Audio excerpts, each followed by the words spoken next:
Wauni mi bangi tena basi, yaani bangi basi wanangu.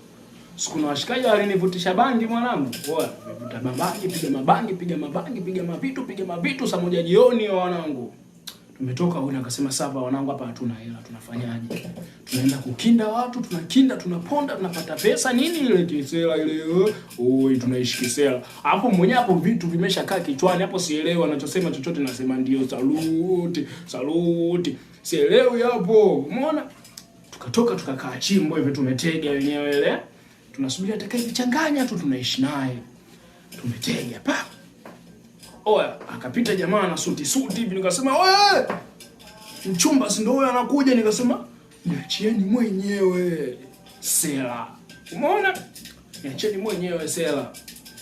Jamaa amepita kwenye kona ile bali, kampiga kabali kwanza. Naambia hapa ufurukuti mjumba. Hapa ufurukuti afu acha mazingira mwanangu.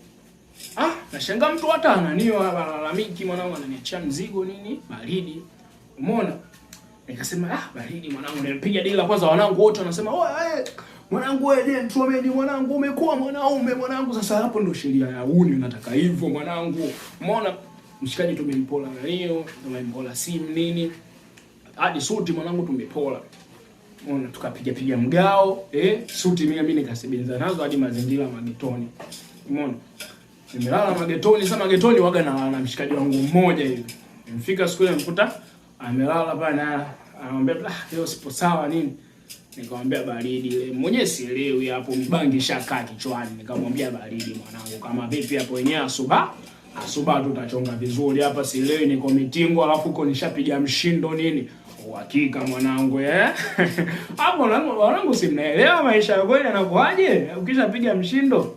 Akasema baridi tumembonji nini. Asubuhi hapo nishajipigia hesabu hapo, asubuhi naenda kupata chai chapati masupu manini, si nimempigia hela mtu jana. Umeona?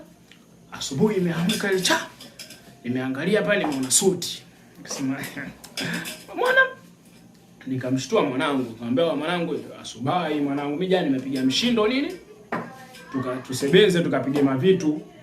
Alafu muda huo sasa ndo nakumbuka kwa mwanangu nilimpa hela yangu anishikie kabla sijaenda kuvuta bangi kwa washikaji.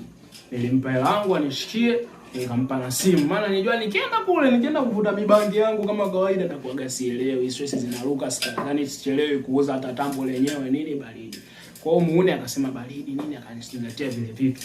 Baadaye namwambia wewe nizingatie simu yangu nini na kile kiasi cha pesa ili tukajirushe tukaenjoy. Yule muone ananiambia wewe vitu vyako si ulichukua jana. Sasa hivi kinashakani